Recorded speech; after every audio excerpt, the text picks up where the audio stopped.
Magandang araw po mga kapinoy. Kamusta po kayo? Magandang umaga, tanghali, hapon, gabi, kahit saan mang parte ng mundo kayo nandun, ano. Ngayon po ay araw ng Biyernes, Happy Friday. And pauwi na po ako ngayon galing sa trabaho, ano. At maganda naman ang panahon, maya-maya ng konti ako ay maglalakad-lakad na naman, ano, para makapagbawas ng timbang. Bumibigat na po. Ano? So, yeah, kamusta po kayo mga kapinoy, ano? Kahit saan man kayo nandun. Napansin ko kagabi, napakarami ang mga lumalabas, ano, na komento tungkol sa nangyaring paghuhuli o the manner, ano, kung paano hinuli daw or kinuha ng mga empleyado ng gobyerno, ano, ng Pilipinas, ng Bureau of Immigration o ng DILG, si Alice Goo from Indonesia papunta ng Pilipinas, ano. So maraming haka-haka at maraming kanya-kanyang opinyon, ano. Ang tanong ay dapat bang o nararapat ba na makipag-selfiehan o makipag-picture na nakangiti pa at kasama ang isang pugante o isang notorious na hindi pa naman kriminal pero siya po ay isang akusado, ano, sa maraming kaso na at wanted sa Pilipinas, ano, nakatulad ni Alice Go. Ano, yan po ang ating pag-uusapan ngayon. Dapat ba na makipag-selfie ang mga empleyado ng gobyerno sa isang notorious na akusado, ano, at pugante? Okay. So, marami po ang iba't iba po ang haka-haka. Iba't iba po ang opinion. May nagsasabing dapat ay hindi, ano, dahil si Alice Go ay isang notorious na pugante. May nagsasabi namang ba ay hindi masama 'yun, ano? Dahil yan ay choice ng tao, ano? So, ay. Sabi nga ni President Bongbong Marcos, ang Pilipinas daw ay selfie capital. Ay parang sa kanya ay normal lang 'yan, ano? It's the choice of the person. All right, so okay, ano ba nangyari? Kasi po noong kahapon, nung kinukuha na itong si Banban Mayor, si dismissed Banban Mayor Gu Waping or Alice Gu from Indonesia, ano, ay meron pong mga nagpa-picture pa na miyembro ng Bureau of Immigration natin, ng NBI, at ng mga pulis at ng DILG. Sa madaling salita, yung ating mga miyembro ng gobyerno na humuli kay Alice Go ay marami naglabasang picture, ano, na nakangiti pa at nagpapapicture sila, pa-cute-cute itong si si Alice Go, nakasama si DILG Secretary Benhur Abalos at saka yung ating Chief of Police, ano, at Chief of Police uh, PNP Chief. So, all right. Uh, okay. Maaari pong sabihin na tama na yan po ay isang choice, ano? Isang choice ng tao, ano? Kung saan siya gusto magpa-selfie. All right? Totoo 'yun, ano?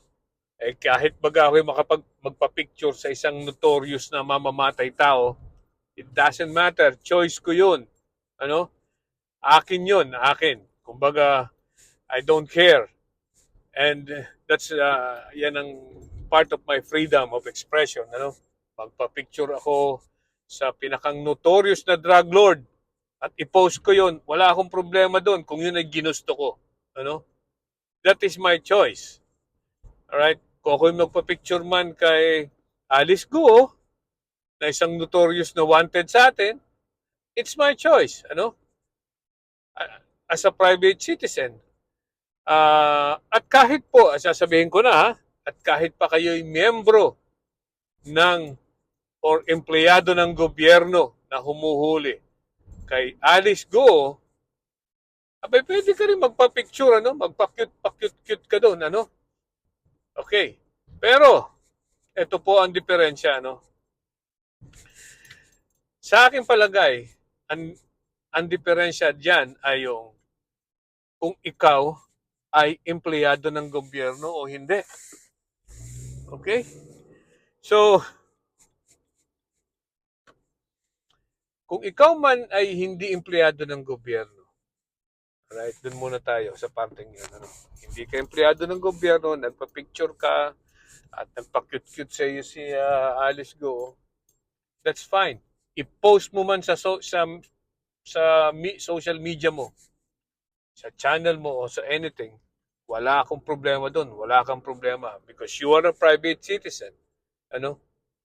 Pwede kang mag-post ng kahit ano. Pero,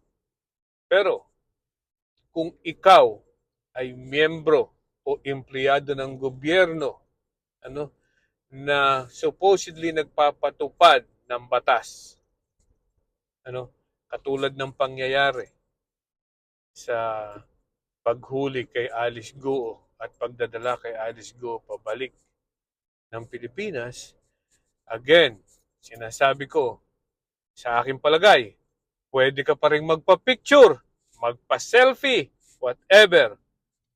Huwag mo lang ipopost sa social media mo. I mean, kasi ang mga nasa gobyerno po, ano, sa tingin ko, ang mga nasa gobyerno, hindi dapat, yung mga nasa gobyerno ay pag gumagawa ng isang bagay na kanilang trabaho, ay dapat naman pong maging professional. Ano? Maging professional ka. Ipakita mo na ikaw ay professional, ikaw ay kagalang-galang, kasi diyan po makikita na ginagawa mo ng tama ang iyong trabaho. Ano? Imagine niyo naman na ang awkward ho talaga eh. Awkward talaga nung yung pag nakikita mo yung mga miyembro ng or empleyado ng gobyerno na nanghuli kay Alice Guo. Aba, nakikita nyo talagang nakangiti pa eh, no? Nakapost sa YouTube, sa Instagram, sa Facebook. Aba, talaga pong nakatingin pa, no? Yung, lalo na yung picture ni DILG Secretary Benhur Abalos at saka si PNP Chief. Ay, nakangiti sila. At si Alice Go ay nagpa-cute-cute pa. Nagpa-victory sign pa. I don't know what it means. No? So, imagine niyo naman nang huli ka sa isang notorious at ikaw pa ay at least nakangiti, ano? Hindi ko naman po sinasabing simangutan nyo habang kayo nagtatrabaho, ano? Pero during that time nagtatrabaho ka, at least pakita mo naman na kagalang-galang ka, ano? O at least seryoso ka sa ginagawa mo. Kasi pag po yung ganyan may mga pa-cute-cute pa at nagpapa-selfie pa, para bagang lumalabas na hindi ka seryoso sa ginagawa mo, no? At least, at least ipakita nyo naman sa tao na impartial ka sa paggawa ng iyong trabaho, ano? Hindi lang, alam nyo kasi ang mga nandiyan sa gobyerno, hindi lang dapat maging impartial, pero at dapat din na appear to be impartial, ano? So, yun ang aking opinion diyan, ano? Kahit yung iba, kunyari, kahit sabihin na yung mga judges, yan ay mga gusto rin naman po yung minsan hindi yung maiwasan, may mga idols yan, o kung o ano man, ano, hinahangaan. Aba, pwede silang humanga pero hindi dapat nila ipakita sa sa ibang tao, sa madlang people, kung na sila ay humahanga sa isang tao, lalo na't kung may kaso yun sa kanila. Ganyan din po ang mga tao na nandiyan sa gobyerno, no? Okay, so again, okay lang po 'yan magpa-selfie government employee ka or yan ay empleyado ka ng ikaw ay individual, ano, private individual, ano, pwede, pwede, it doesn't matter. Ang hindi lang po maganda sana ay yung empleyado ka ng gobyerno at nakikipag-selfie ka uh, during the uh, ang tawag dito, the performance of your duty, ano, lalo na sa ganyang mga seryosong bagay. Okay? All right? So those government employees should not only be impartial, but should also appear impartial. Okay? Alright, hanggang diyan na lang po. Magandang araw po at happy weekend. Bye-bye!